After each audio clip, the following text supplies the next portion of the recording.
അന്ന് ഞാൻ ഇങ്ങനെയൊക്കെ ചെയ്തിരുന്നുവെങ്കിൽ ഒരുപക്ഷെ ഇപ്പോൾ ഞാൻ ഈ നിലയിലൊക്കെ ആയനേമായിരുന്നു. അവസരങ്ങൾ തക്കത്തിൽ ഉപയോഗിക്കാത്തത് കൊണ്ടുള്ള നഷ്ടബോധം നമ്മൾ ഓരോരുത്തരെയും പലപ്പോഴും അലട്ടാറുണ്ട്, അല്ലേ? ഈ ചെറിയ ഒരു 2 മിനിറ്റ് വീഡിയോയിലൂടെ ഒരു വാണിംഗ് ഞാൻ നിങ്ങൾക്ക് തരുവാൻ ആഗ്രഹിക്കുന്നു. ലോക സ്ഥാപനത്തിന് മുൻപേ തന്നെ ദൈവം ഒരുക്കിയിരുന്ന രക്ഷണീയ പദ്ധതിയിൽ പങ്കാളിയാകുവാനുള്ള അവസരം നഷ്ടപ്പെടുത്താതിരിക്കുവാനുള്ള ഒരു വാണിംഗ്. പ്രിയ സ്നേഹിത, ദൈവത്തിൻ്റെ സ്വഭാവ സവിശേഷതകളെക്കുറിച്ച് ഞാൻ നിങ്ങളോട് ചോദിച്ചാൽ ഒരുപക്ഷെ നിങ്ങൾ പറയും, ദൈവം സ്നേഹമാണ്, ദൈവം സർവശക്തനാണ്, സർവ്വവ്യാപിയാണ്, സർവ്വജ്ഞാനിയാണ്, ഇങ്ങനെ പോകുന്ന പല സ്വഭാവ സവിശേഷതകൾ, അല്ലേ? അതുപോലെ മറ്റൊരു സവിശേഷത പറയുവാൻ ആഗ്രഹിക്കുന്നത് ഇമ്മ്യൂട്ടബിലിറ്റി. ദൈവം മാറാത്തവനാണ്. ഇമ്മ്യൂട്ടബിലിറ്റിയുടെ ഡെഫിനേഷൻ ഇങ്ങനെയാണ് പറയുന്നത്: ദൈവം തൻ്റെ പദ്ധതിയിൽ നിന്നോ പർപ്പസിൽ നിന്നോ ഒരിക്കലും മാറുന്നില്ല. ഞാനാകുന്നവൻ ഞാനാകുന്നു എന്ന് പറഞ്ഞവൻ അങ്ങനെ തന്നെ ഇരിക്കുന്നു. അവൻ്റെ വാക്കുകൾ മാറുന്നില്ല, അവൻ്റെ വാഗ്ദത്തങ്ങൾ മാറുന്നില്ല. സുവിശേഷീകരണം എന്നത് ലോകസ്ഥാപനം മുൻപേ ദൈവം തയ്യാറാക്കിയ ഒരു പദ്ധതിയാണ്. അത് ചെയ്തെടുക്കുവാൻ ഏറ്റവും യോഗ്യരായ ആളുകൾ ആരെന്ന് ചോദിച്ചാൽ രക്ഷിക്കപ്പെട്ട ആളുകൾ തന്നെയാണ്. മത്തായിയുടെ സുവിശേഷം 28-ാം അധ്യായം 16-ാം വാക്യത്തിൽ ഇങ്ങനെ പറയുന്നു: എന്നാൽ 11 ശിഷ്യന്മാർ ഗലീലയിൽ യേശു അവരോട് കൽപ്പിച്ചിരുന്ന മലയ്ക്ക് പോയി. അവനെ കണ്ടപ്പോൾ അവർ നമസ്കരിച്ചു, ചിലരോ സംശയിച്ചു. യേശു അടുത്ത് ചെന്ന്, സ്വർഗത്തിലും ഭൂമിയിലും സകല അധികാരവും എനിക്ക് നൽകപ്പെട്ടിരിക്കുന്നു. ആകയാൽ നിങ്ങൾ പുറപ്പെട്ട് പിതാവിൻ്റെയും പുത്രൻ്റെയും പരിശുദ്ധാത്മാവിൻ്റെയും നാമത്തിൽ സ്നാനം കഴിപ്പിച്ചും ഞാൻ നിങ്ങളോട് കൽപ്പിച്ചതൊക്കെയും പ്രമാണിപ്പാൻ തക്കവണ്ണം ഉപദേശിച്ചും കൊണ്ട് സകല ജാതികളെയും ശിഷ്യരാക്കിക്കൊള്ളുവിൻ. ഞാനോ ലോകാവസാനത്തോളം എല്ലാ നാളും നിങ്ങളോട് കൂടെയുണ്ട് എന്ന് അരുളി ചെയ്തു.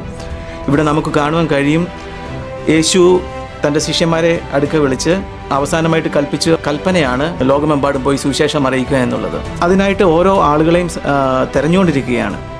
അത് എൻ്റെയും നിൻ്റെയും സമ്മതം അതിനാവശ്യമാണ്. അതിനർത്ഥം ഞാൻ നോ പറഞ്ഞാൽ ദൈവത്തിൻ്റെ ഈ പദ്ധതി നടക്കാൻ പോകുന്നില്ല എന്നല്ല. അതുമൂലം ലഭിക്കുന്ന ബ്ലെസ്സിങ് എനിക്ക് നഷ്ടമാകും. പകരം ദൈവം മറ്റൊരാളെ ചൂസ് ചെയ്യും. ഇത് പ്രൂവ് ചെയ്യാനായിട്ട് നമുക്ക് 1 കിങ്സ് ചാപ്റ്റർ 18 അവിടെ നമുക്ക് ഒരു ക്യാരക്ടറിനെ കാണുവാൻ കഴിയും, Elijah, one of the powerful character in old testament. അതിൻ്റെ 1-ാം വാക്യം: ഏറിയ നാൾ കഴിഞ്ഞിട്ട് 3-ാം സംവത്സരത്തിൽ ഏലിയാവിന് യഹോവയുടെ അരുളപ്പാടുണ്ടായി. നീ ചെന്ന് ആഹാബിന് നിന്നെ തന്നെ കാണിക്ക, ഞാൻ ഭൂതലത്തിൽ മഴ പെയ്യിപ്പാൻ പോകുന്നു എന്ന് പറഞ്ഞു. ഇതിൻ്റെ എല്ലാം പശ്ചാത്തലം നമുക്കറിയാം. ആഹാബ് എന്ന രാജാവ് ദൈവത്തിനെതിരായിട്ട് ബാലിൻ്റെ വിഗ്രഹത്തെ ആരാധിക്കുവാനും ഐഡൽ വർഷിപ്പും ഒക്കെ അവിടെ കൊണ്ടുവന്നപ്പോൾ ഏലിയാവ് ചെന്ന് രാജാവിനോട് പറഞ്ഞു, ഞാൻ പറഞ്ഞിട്ടല്ലാതെ ഇനി മഴയും മഞ്ഞും ഈ ദേശത്തുണ്ടാവുകയില്ല എന്ന് പറഞ്ഞു. അങ്ങനെ ഏകദേശം 3.5 വർഷത്തോളം അവിടെ മഴയും മഞ്ഞും ഉണ്ടായിരുന്നില്ല. അങ്ങനെ ഇരിക്കെ 3.5 വർഷം കഴിഞ്ഞപ്പോൾ ദൈവത്തിൻ്റെ അരുളപ്പാട് ഏലിയാവിനുണ്ടായി, ഇപ്പോൾ സമയമായിരിക്കുന്നു, ഇനി പോയി നിന്നെ തന്നെ പോയി ആഹാബ് രാജാവിനെ കാണിക്കുക. തുടർന്ന് നമ്മൾ വായിക്കുമ്പോൾ നമുക്ക് കാണുവാൻ കഴിയും, ഏലിയാവ് ആഹാബിന് തന്നെത്താൻ കാണിപ്പാൻ പോയി. ക്ഷാമമോ ശമരിയിൽ കഠിനമായിരുന്നു. ആകയാൽ ആഹാബ് തൻ്റെ ഗൃഹവിചാരകനായ ഓബദ്യാവെ ആളയച്ചു വരുത്തി. അവിടെ മറ്റൊരു പേഴ്സണാലിറ്റി നമുക്ക് അവിടെ കാണുവാൻ കഴിയും, ഓബദ്യാവ് ആരായിരുന്നു? അവിടുത്തെ ആഹാബ് രാജാവിൻ്റെ ഗൃഹവിചാരകനായിരുന്നു. അവൻ യഹോവയുടെ ഒരു മഹാഭക്തനുമായിരുന്നു. ഈ ഓബദ്യാവ് മുന്നേ ഏകദേശം 100 പ്രവാചകന്മാരെ ഗുഹയിൽ ഒളിച്ചു വെച്ച് രക്ഷിച്ചതായി നമുക്ക് കാണുവാൻ കഴിയും. ഈ ഓബദ്യാവ് ഒരു യഹോവ ഭക്തനായിരുന്നു, ഞാൻ പറഞ്ഞതുപോലെ.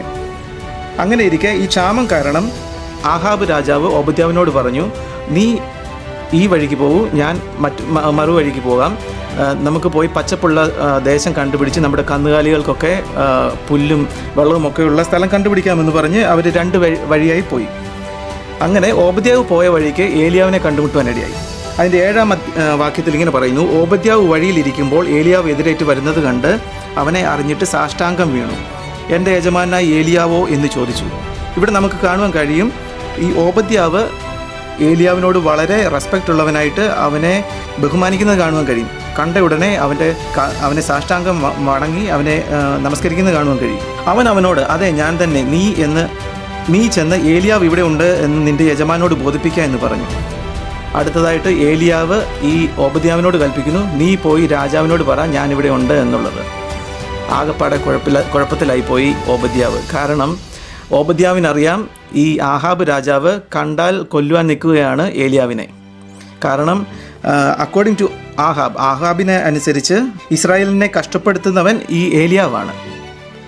അതുകൊണ്ട് എപ്പോൾ കണ്ടാലും കൊല്ലാനിരിക്കുകയാണ് ഏലിയാവിനെ. അങ്ങനെയുള്ള ഈ അവസരത്തിൽ നമുക്ക് കാണുവാൻ കഴിയും, ഓബദ്യാവിന് അത്ര ഒരു മനസ്സില്ല രാജാവിനോട് പോയി പറയുവാനായിട്ട്, ഞാൻ കണ്ടു എന്നുള്ള കാര്യം. താഴോട്ട് വായിക്കുമ്പോൾ അതിന് കുറച്ച് റീസണിങ്ങും അവൻ പറയുന്നുണ്ട്.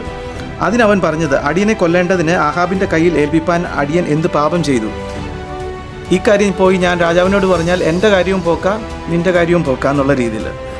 നിൻ്റെ ദൈവമായ യഹോവയാണ് നിന്നെ അന്വേഷിപ്പാൻ എൻ്റെ യജമാനൻ ആളെ അയക്കാത്ത ജാതിയും രാജ്യവുമില്ല. ഈ ഏലിയാവിനെ അന്വേഷിച്ച് ആഹാബ് പല രാജ്യങ്ങളിലും മെസ്സഞ്ചേഴ്സിനെ അയച്ചു. അവരിൽ നിന്ന് ഒപ്പിട്ട് വാങ്ങിച്ചു, ഞങ്ങൾ ഏലിയാവിനെ പ്രൊട്ടക്റ്റ് ചെയ്യുന്നില്ല എന്നുള്ളത്. ഇങ്ങനെ ഇരിക്കെ നീ എന്നോട് ചെന്ന് നിൻ്റെ യജമാനോട് ഏലിയാവ് ഇവിടെ ഉണ്ടെന്ന് ബോധിപ്പിക്കുക എന്ന് കൽപ്പിക്കുന്നുവല്ലോ. ഞാൻ നിന്നെ പിരിഞ്ഞു പോയ ഉടനെ യഹോവയുടെ ആത്മാവ് നിന്നെ ഞാൻ അറിയാത്ത ഒരു സ്ഥലത്തേക്ക് എടുത്തുകൊണ്ട് പോകും. ഞാൻ ആഹാബിനോട് ചെന്ന് അറിയിക്കുകയും അവൻ നിന്നെ കണ്ടെത്താതെ ഇരിക്കുകയും ചെയ്താൽ അവൻ എന്നെ കൊല്ലുമല്ലോ. അങ്ങനെ വളരെ പേടിച്ച് ഈ ഓബദ്യാവ് മനസ്സോടെ തൻ്റെ റീസണിങ്സ് എല്ലാം ഈ ഏലിയാവിനെ അറിയിക്കുകയാണ്. ഞാൻ പോയാൽ ഒരുപക്ഷെ അവൻ എന്നെയും കൊല്ലും, നിന്നെയും കൊല്ലും. ഇസബേൽ യഹോവയുടെ പ്രവാചകന്മാരെ കൊല്ലുമ്പോൾ ഞാൻ യഹോവയുടെ പ്രവാചകന്മാരിൽ 100 പേരെ ഓരോ ഗുഹയിൽ 50 പേരായി ഒളിപ്പിച്ച് അപ്പവും വെള്ളവും കൊടുത്ത് രക്ഷിച്ച വസ്തുത യജമാനൻ അറിഞ്ഞിട്ടില്ലയോ? അങ്ങനെ ഇരിക്കെ നീ എന്നോട് ചെന്ന് നിൻ്റെ യജമാനോട് ഏലിയാവ് ഇവിടെ ഉണ്ടെന്ന് ബോധിപ്പിക്കുക എന്ന് കൽപ്പിക്കുന്നുവോ? അവൻ എന്നെ കൊല്ലുമല്ലോ. അപ്പോൾ അവൻ്റെ വിസമ്മതം അവൻ ഏലിയാവിനെ അറിയിച്ചു. അപ്പോൾ ഏലിയാവ് പറഞ്ഞ മറുപടി എന്താണെന്നറിയാവോ? അതിന് ഏലിയാവ്, ഞാൻ സേവിച്ച് നിൽക്കുന്ന സൈന്യങ്ങളുടെ യഹോവയാണ്, ഞാൻ ഇന്ന് അവന് എന്നെ തന്നെ കാണിക്കുമെന്ന് പറഞ്ഞു. ഇവിടെ നമുക്ക് കാണുവാൻ കഴിയും, ഏലിയാവ് ഒരു തീരുമാനമെടുത്തു. ഈ ഓബദ്യാവ് ചെന്ന് രാജാവിനോട് അറിയിച്ചാലും ശരി, അറിയിച്ചില്ലെങ്കിലും ശരി, ഞാൻ എന്നെ തന്നെ ഇന്ന് കൊണ്ട് കാണിക്കും. അവൻ്റെ പർപ്പസിന് ഒരു മാറ്റമില്ല അവിടെ. ഓബദ്യാവിൻ്റെ റോളാണ് നമുക്ക് ഓരോരുത്തർക്കും ഇന്നത്തെ കാലത്ത്. ദൈവം നമ്മളോട് അറിയിച്ചിട്ടുണ്ട് ഈ രക്ഷാദൗത്യം മറ്റുള്ളവരോട് അറിയിക്കുവാനായിട്ട്. അത് ദൂതന്മാർക്ക് പോലും ലഭിക്കാത്ത ഒരു സൗഭാഗ്യമാണ്. ഈ അവസരത്തിൽ നമ്മൾ അത് തീരുമാനിക്കുക. ഇപ്പോൾ വേണ്ട പറഞ്ഞാൽ തന്നെ അത് ദൈവത്തിൻ്റെ പർപ്പസിനെ അഫക്റ്റ് ചെയ്യുന്നില്ല. ദൈവം മറ്റൊരാളെ ചൂസ് ചെയ്യും, ആ ബ്ലെസ്സിങ്സ് നമുക്ക് നഷ്ടപ്പെടും. പക്ഷേ അവസാനം നമുക്കിവിടെ കാണുവാൻ കഴിയും, അങ്ങനെ ഓബദ്യാവ് ആഹാബിനെ ചെന്ന് കണ്ട് വസ്തുത അറിയിച്ചു. രാജാവിനോട് ചെന്ന് ഈ വസ്തുത അറിയിക്കുന്നതായിട്ട് നമുക്ക് കാണുവാൻ കഴിയും. ആഹാബ് ഏലിയാവെ കാണുവാൻ ചെല്ലുന്നതുമായിട്ടും കാണാൻ കഴിയും. ഇതിൽ നിന്ന് ഞാൻ പറയാൻ ഉദ്ദേശിച്ചത് ഇത്ര മാത്രമേ ഉള്ളൂ. പ്രിയ സ്നേഹിത, ഈ രക്ഷണീയ പദ്ധതിയിൽ പങ്കാളിയാകുവാൻ ദൈവം നമ്മെ സഹായിക്കുമാറാകട്ടെ. അത് ദൈവത്തിൻ്റെ പദ്ധതിയിൽ ഒരു മാറ്റവും വരുത്തുന്നില്ല നിങ്ങളുടെ തീരുമാനം. എന്നാൽ നിങ്ങളുടെ അനുഗ്രഹത്തെ അത് ബാധിക്കുന്നതായിരിക്കും. ദൈവം നമ്മെ അനുഗ്രഹിക്കുമാറാകട്ടെ.